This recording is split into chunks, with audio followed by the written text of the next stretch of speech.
হ্যাংলা জামাই এলো বাড়িতে, শালি চাল তুললো হাড়িতে। ও জামাই একটু হাসো না, মিষ্টি খেতে আসো না।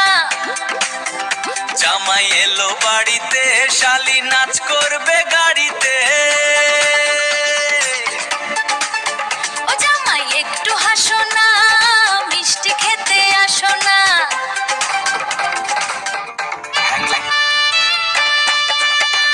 শালা আনলো মাংস, সিলেজ খাওয়ালো কষা।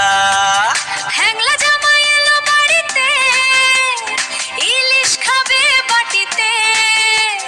মনটা মিঠাই সাজবে খাবার টেবিলে, জামাই